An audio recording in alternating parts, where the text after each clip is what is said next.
Hi Aquarius, welcome to Higher Source Tarot for a tarot reading for all Aquarius, Sun, Moon, Rising, and Venus. If you're new to the channel, welcome to you. I'm glad you're here.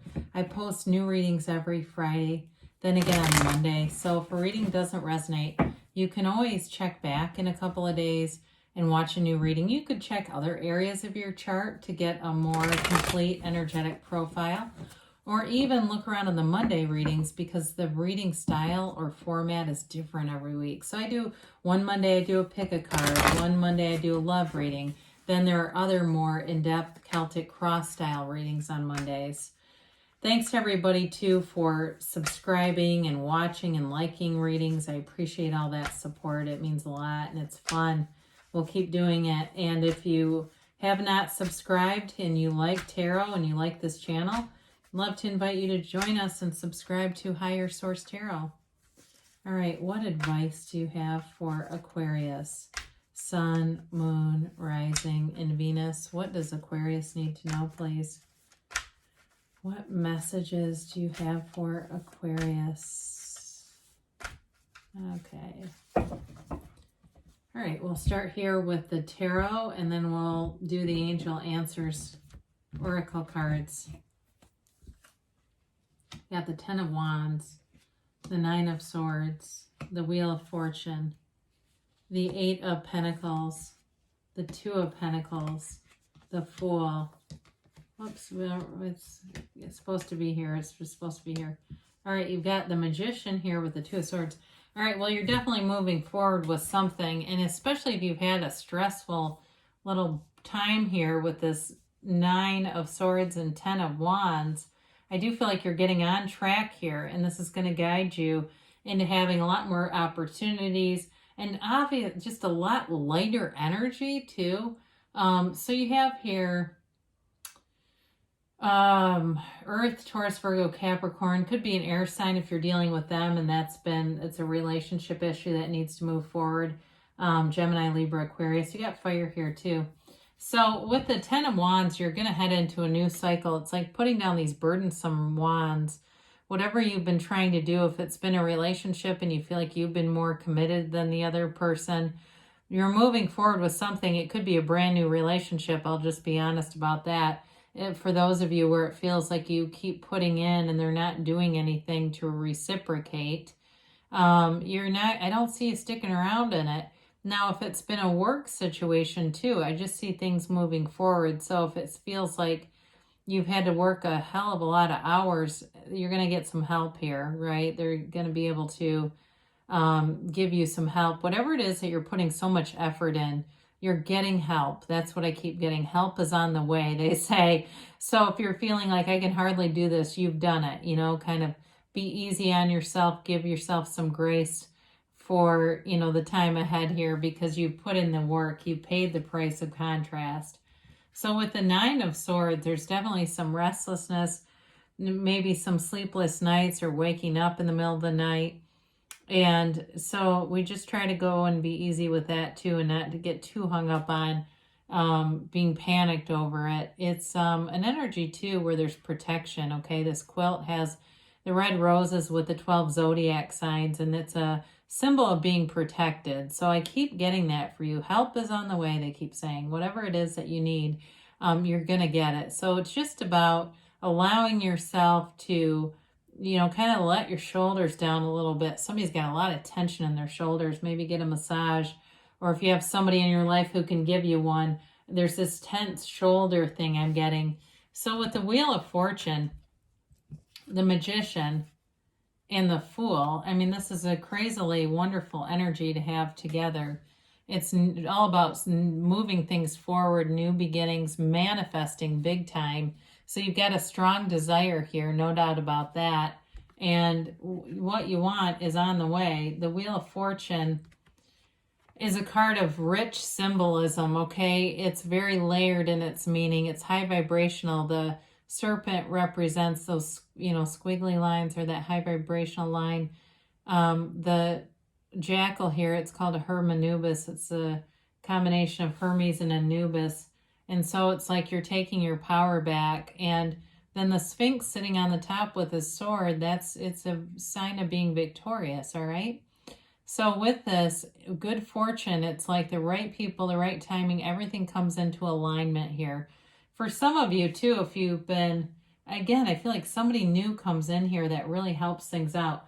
But in terms of a relationship too, if there's been some conflict, there's a burdensome energy here, it moves forward. So you're manifesting what you want. So the only thing I can say about that can be a little cautionary is you may manifest a person out of your life for somebody new. I do get that, or it's already happened.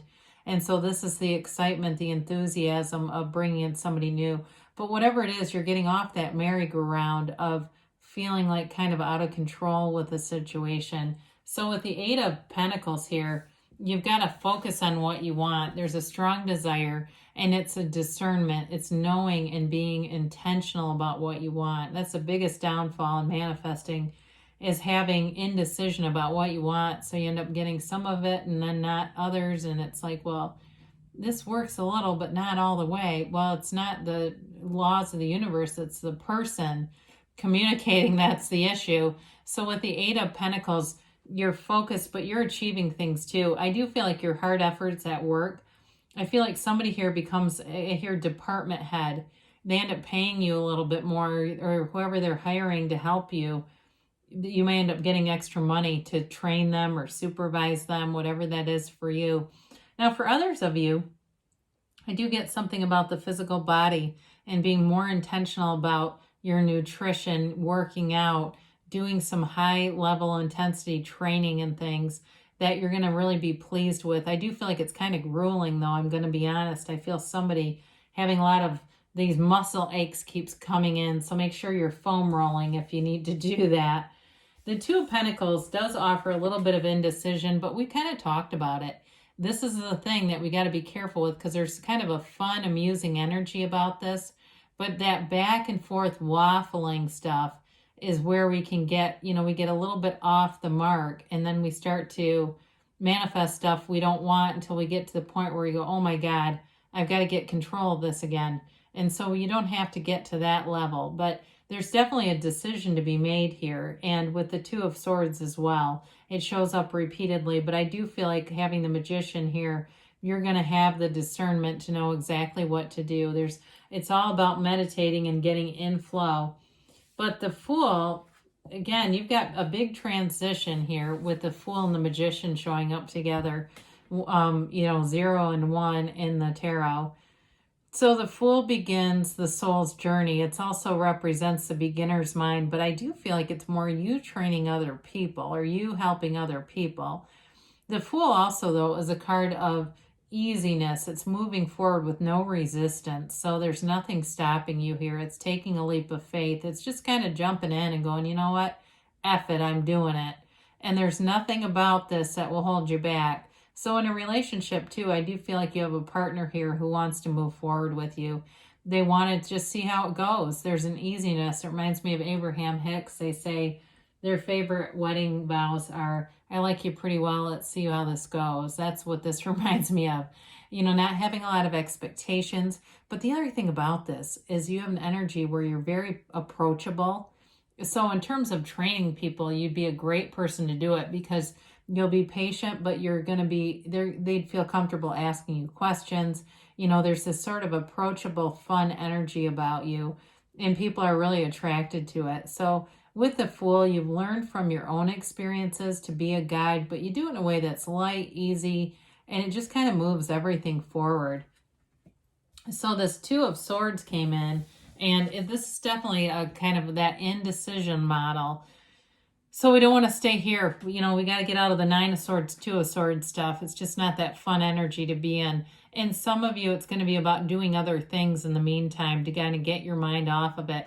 I think of this, and I do talk about it periodically when you're trying to manifest, when we talk about dropping the desire.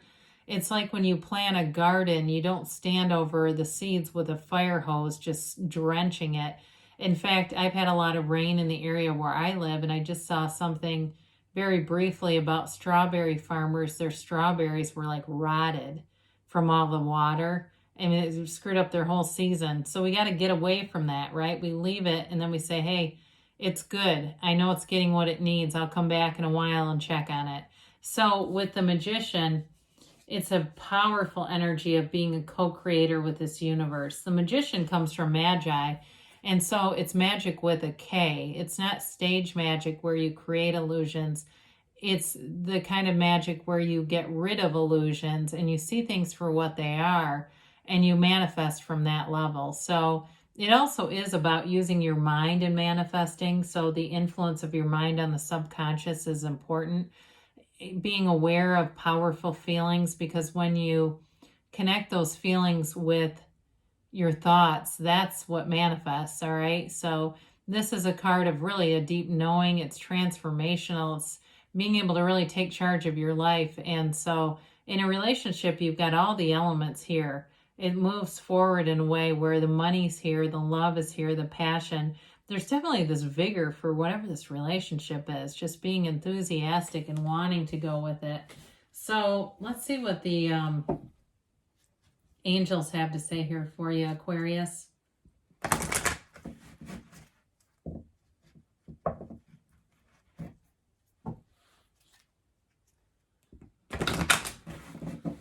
All right, and let's see about...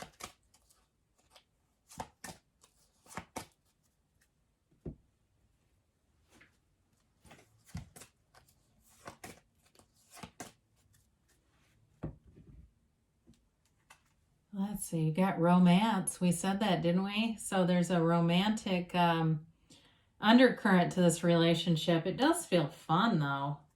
You've got improving health. So we did talk about that, too. Whoever's doing if you're doing some kind of a challenge or something, go for it. You got it. It also can be spiritual health, too, though, and allowing that other heavier energy just to kind of dissipate, removing yourself from it.